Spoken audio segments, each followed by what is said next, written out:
Oh, yes. All right, welcome back, everyone. The time is finally upon us. After many months of waiting, we can finally now take a look at the completed Seacon collection and their combined mode, King Poseidon. Or you've already seen all this because you watched a reviewer who was smart enough not to pre-order from Pulse like me and didn't have to wait an extra 2 months. Yep. Never getting imports from Pulse again. Just saying. So this is going to be a review targeted at the combined mode itself, with just a quick look at the team and their individual forms. If you're looking for a review of the individual members, if that's what you came here looking for, you can find those in their own separate videos that I've done over the last month or so. But if you are here to see some King Poseidon goodness, you have come to the right place. So a brief catch up for anybody that's not privy to what this is. These Seacons were released as part of a joint venture between Takara, which is the Japanese distributor of Transformers, and Hasbro Pulse, which is a North American like direct-to-buyer online store that Hasbro has set up to distribute these things. Because these are Japanese imports, in places like here in the US, they're noticeably more expensive than your average retail figures. But they come with a lot of extra goodies because that's just kind of what Takara does. They tend to go the extra mile on their stuff. And all 6 of these guys can form into a huge combiner called King Poseidon, or if you're not familiar with the Japanese side of things, Piranacon, as he was known in the US. And King Poseidon is unique amongst similar combiners in that he has an extra member, a 6th member that can become a gun for the combiner mode. And any one of his members, besides the main body, can do that. So you have all sorts of combinations to choose from. I'm going to show those off today.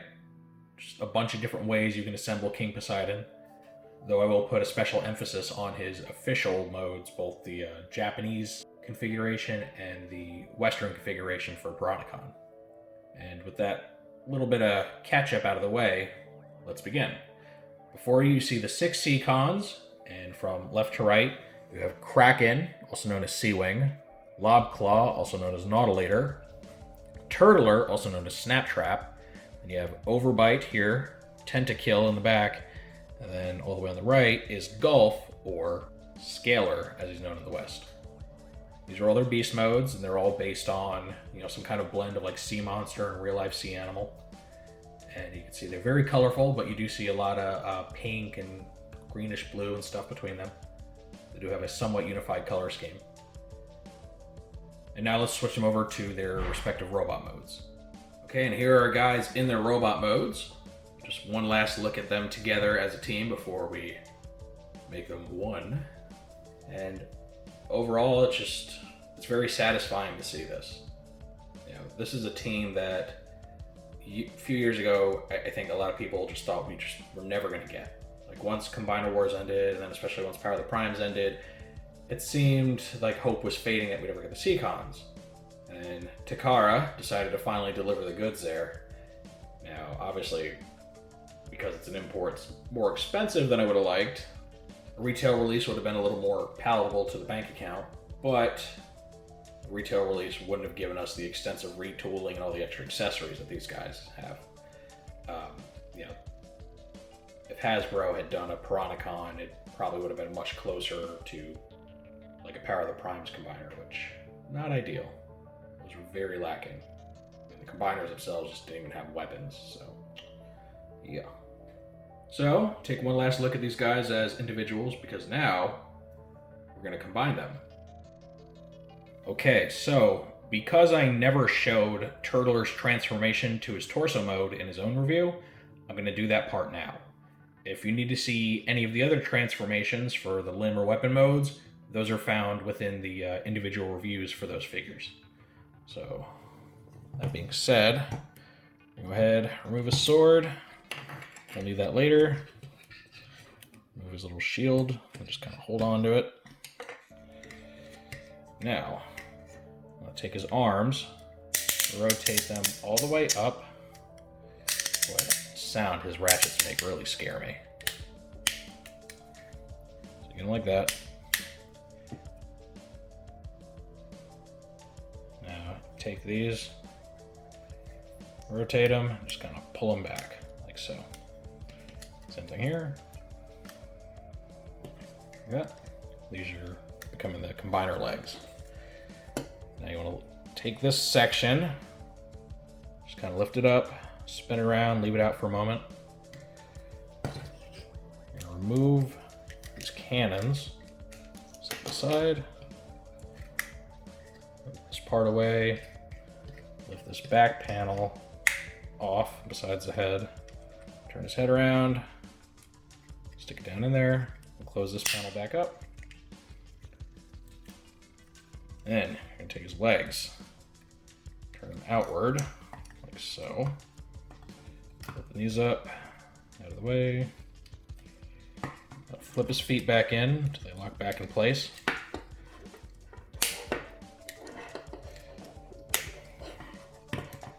And you're going to rotate them down. So part of this transformation is putting him into kind of a semi-turtle mode. Right now, I'm going to grab this black piece, pull this out, and lo and behold, it's his head. Old King Poseidon's noggin. Go ahead, close these pieces up. They'll tab together and then also tab onto that yellow piece holding the head on.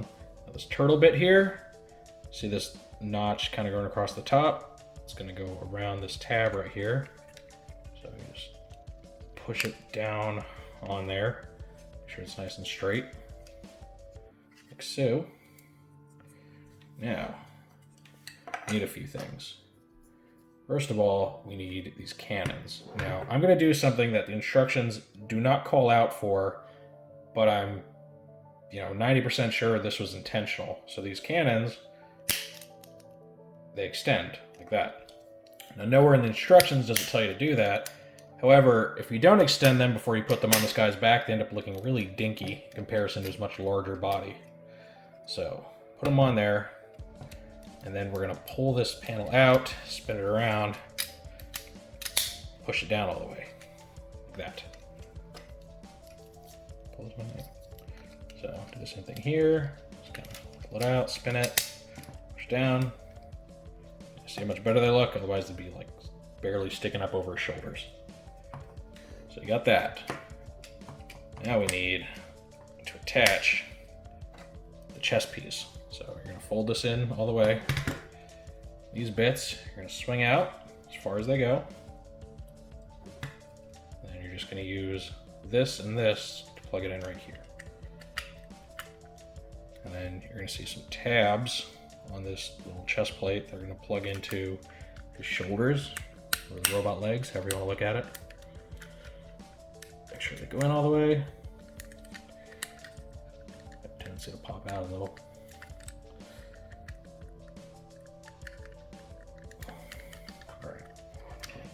Just kind of flip his ears out. Minor step. Right. So there's this torso, and we got a bit of a look at this during Turtler's review, but now you see how you actually form this. So far, so good. Very solid, looks cool. Now we need to attach him to his limbs. All right, here he is in his Western or Piranacon configuration. The notable difference here being that you have Overbite as his right arm. Now, if you were one of the people that got the Piranacon box set from back in the day, this is what you would actually get. They didn't have a sixth member. They left poor Nautilator out. So this is probably the Piranacon that most people here in the US remember. Now, you may notice our poor guy has no weapons, and we're going to do a little something for him. So starting out, you're going to take all of the melee weapons that come with the Seacons. And we start with Turtler's sword right here.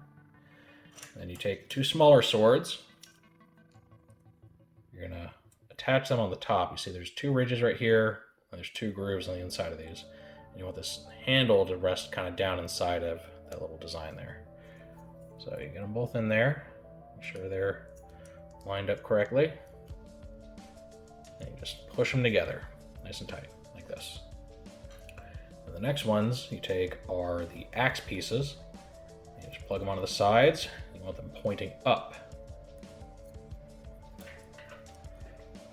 Like so. Now, because the instructions are in black and white, it's hard to tell exactly which axe piece and which small sword goes on what side. But as long as you get the shape right, it doesn't really matter. Now,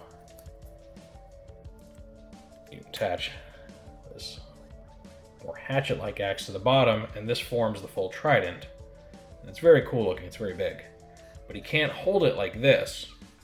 What you actually have to do is remove the bottom of this, and then you're going to plug the top part into the hole in this combiner hand, push that down, and then go and attach the base, like so. Just get all the way on there. All right. Rotate this thing around. It's supposed to hold it like this, apparently. So just get it in there nice and good. And there you go. He now has his trident. And he is looking very, very cool. Check that out. Now, there's always going to be the issue with these Combiner Wars styled limbs of having weak elbows and even weak waist joints higher up.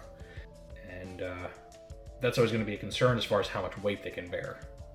Now, as far as this trident, it's surprisingly held up very well, at least by this limb. No real issue keeping it up at an angle. Now, if you were to lift his arm straight out, the hip's probably going to start to sag a bit. Well, no, even then, not so much, though now he's wanting to lean forward a bit. So this works out pretty well. Seems to be fairly lightweight overall, which is good. So you give him his trident. It's funny, it's a weapon that's considered his classic weapon, though the toys previously never actually came with it. So I'm not really sure where it came from. Just kind of appeared on the box art, and they just kind of ran with it. So there you go. You got his trident. Now I want to touch on his ranged weapons. When I reviewed Turtler, we touched on how the big rifle he comes with has a lot of holes in it and a lot of connection points, and I assumed that it was going to be part of his trident. Well, obviously it's not. But something interesting I saw on the wiki, they assert that this is meant to be combined with all of the extra guns that come with the other guys to form a specific, super weapon. But I don't know where they got, their information from. It's not in the instructions anywhere. I believe it was intended to do something like this. I mean, this thing's just got ports and pegs everywhere. And you can definitely fan mode this, but as far as I know, there's no official configuration, which is a shame. However, I'll go ahead and slap something together just to give you an idea of what you can do with this. All right, now this is what I came up with, utilizing all of the extra weapons that are currently laying around. And you can see you can create a very, very large, just overkill type cannon out of this stuff. Now, the thing is, there are always going to be different weapons available depending on what configuration the combiner's in. So because of that, no two weapons are going to look the same. So maybe that's why they never released an official configuration, because they know it's just going to change and they didn't feel like having all of these different possibilities. But it would have been cool if there was at least a suggestion, in the instructions like, oh, combine, the extra guns, make a bigger gun, something. Just so it just feels a little more official. It feels like it's something you're supposed to do and not just something that you're seeing because you want to see it. If that makes sense. So again, it's there. You have that option if you want it. But now, moving on to something a little more official, notice he's still missing his target master. So we've got Lob Claw here. He's already got a little hand attached to the bottom, the combiner peg. Now, the way this guy does target masters, he doesn't hold the weapon per se. It actually just attaches to a hand or his hand. So, just to make things easier, I'm just going to remove the hand that's here, plug this one in.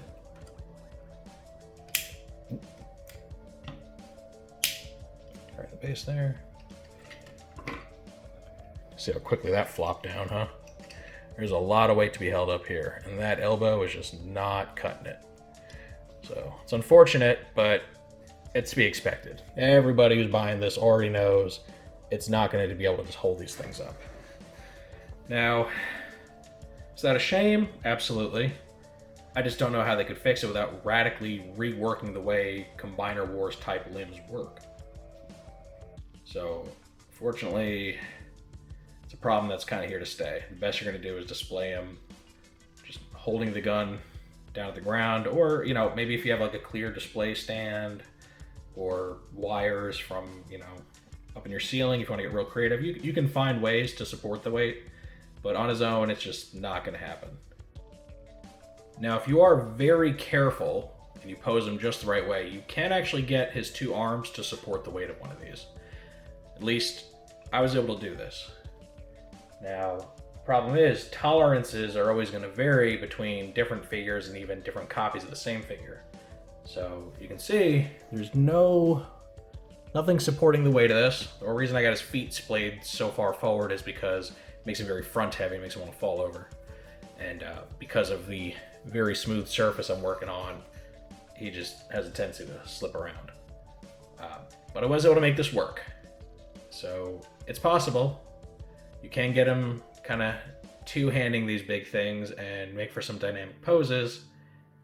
But again, it may or may not work just depending on which configuration you have them in and the individual tolerances of your toys. Because even though my figures are pretty solid in pretty much every area, I have heard reports of some copies of these being very loose in certain places, to the point where the combined mode just itself doesn't work very well. So your mileage will vary, but I encourage you to give it a shot if you want to just create that perfect action shot of King Poseidon wielding his big old honking gun there. Right, now here you can see we've returned King Poseidon to his official configuration. Specifically now you have Lob Claw as his right arm and Overbite as his weapon there. Now one thing that ends up kind of working in this configuration's favor is that Overbite has by far the longest gun barrel coming off the end of him in his weapon mode, which means it can actually reach the ground and help support not just its own weight, but the weight of the combiner. It acts as almost kind of like a cane, so that works. This whole thing, you know, it comes together just looking utterly fantastic. Yeah, between the color matching that's going on, the accessories, this is just a really, really good total package. Here's a quick comparison with what is arguably his mold mate, the combiner Abominus. They use all of the same base molds with the exception of Tentakill, who is actually based on the Moonracer mold, if you didn't see my last video on that. But they're both just really, really cool. They're probably the two most colorful combiners from the original Generation 1 assortment. And they really just both look like they came from the same series, which is great. Now obviously King Poseidon's got a lot more going on with accessories because he was allotted a higher budget, but I won't hold that against Abominus too much. Here's a shot with Unite Warrior's Baldigus, who is another rather premium combiner. He's not quite as decked out as King Poseidon, but he, you know, is an example of taking a base combiner, in this case Bruticus, and then expanding upon it by adding new accessories in the form of weapons. He utilizes the special hands and feet that were originally used for Combiner Wars Computron, and you know, he's also given a very, very nice paint job, all that nice gold. So again, these two both also look like they're from the same vein. Here's another group shot with King Poseidon's nemesis, God Jinrai, from the Transformers Master Force cartoon. And you can see that King Poseidon stands about a head taller than God Jinrai, which I think is pretty decent scaling, because God Jinrai is big, he's all armored up, but he's not a combiner, so King Poseidon should be at least a little bigger than him, unlike, say, poor Titan's Return Overlord, who's just kind of a midget. This is what I'm talking about if you don't know. You can see Overlord, who's supposed to be quite massive, just pales in comparison to these two. Utterly dwarfed by him. Let's go ahead and add Star Convoy to the mix, just for some more fun. Seeing as he is King Poseidon's new opponent in the new webcomics, and you know, they fight each other specifically in these forms.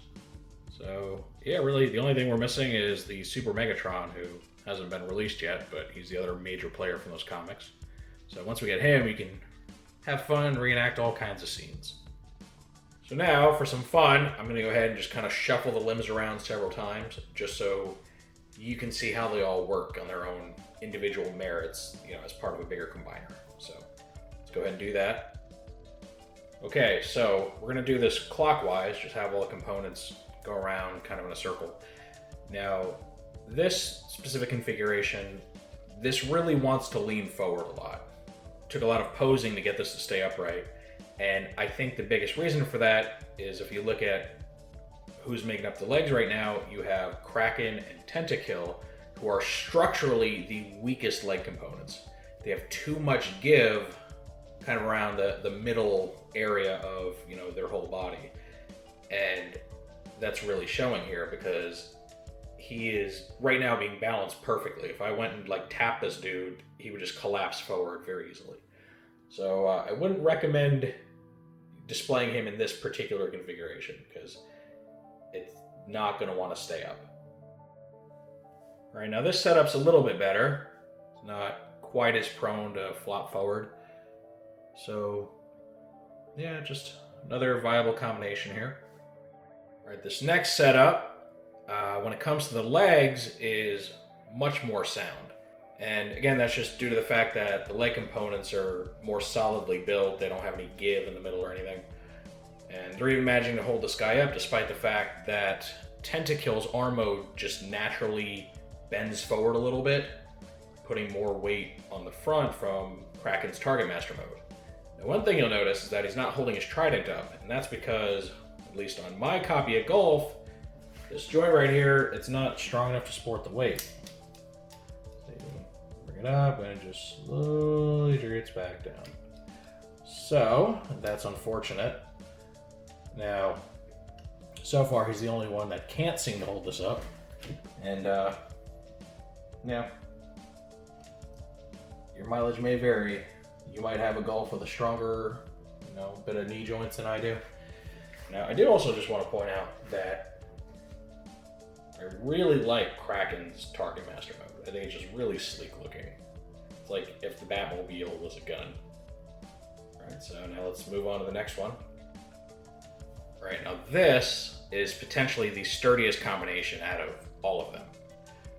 Both legs are very solid, and Tentakill's arm mode, its elbow joint, is beefy and can easily hold that Trident up. There's no sagging, it doesn't even come close. It is firmly held up there. Lab Claw, his weapon node's pretty cool. It's got a nice long barrel on it. And Kraken, well, I always felt that the swoop mold makes a much better arm than it does a leg, so he looks good there too. And that's it. That's all the alternate combinations. Now, was showcasing all of these unnecessary? Probably. Did I enjoy doing it? Absolutely. So now, let's go ahead and put them back to normal. So having seen all those, my personal recommendation, if you want the most solid configuration for this combiner, something that's not going to lean too much and something that can actually hold itself up and hold things up, I would recommend using Gulf and Lob Claw as the legs, because they're very strong. I would use Tentakill to hold up the Trident, because his elbow joint is very strong. And then I would have Kraken hold up Overbite in his gun mode, because it's so long that it just reaches down and acts like a cane. And Kraken being kind of the weakest, he catches a bit of a break because he's not supporting a lot of weight. So that's, again, if you just want something that'll hold together very well. So now having this guy back to normal and seeing him the way he's supposed to be seen, I gotta say, it's a thing of beauty. It really is. This combiner is definitely an effort of love from the designer standpoint. They poured so much energy into making this the best it could be. And, while there might be some QC issues here and there, depending on, which copies you got, you can't argue the designs aren't solid. Now, could they have been slightly better if they had just built these from the ground up as new molds? Yes, yes, right? There wouldn't be certain oddities like Kraken's weird backwards looking legs. But given how much that would have cost, I'd say this is the most realistic thing we could expect. So I think this has just been worth all of the headaches of waiting on Pulse to finally decide to get these in and shelling out way more than I ever thought I would for a standard combiner. I mean, this guy, you know, he's more expensive than a Titan class combiner, right? Like Devastator, Predaking, they're what, like $100 cheaper than this, something like that? I mean, it really was asking a lot. And obviously I understand that if you're in a situation where you can't really afford it right now, you know, you got to take care of yourself first. You know, I am grateful that I am able these days to actually pull together something like this. You know, if you would have gone back just a few years, this would have been out of the question for me. So I gotta say, really, really happy I managed to get this guy. And I think if you have him on the way or you're thinking about getting him, I think you'll be very, very pleased with this. Everything comes together so well. It's so beautifully built. And, you know, even though it's not an exact recreation of the Generation 1 design, I would say it's just nothing but an improvement. It's just much better proportioned, much more highly detailed, all that stuff.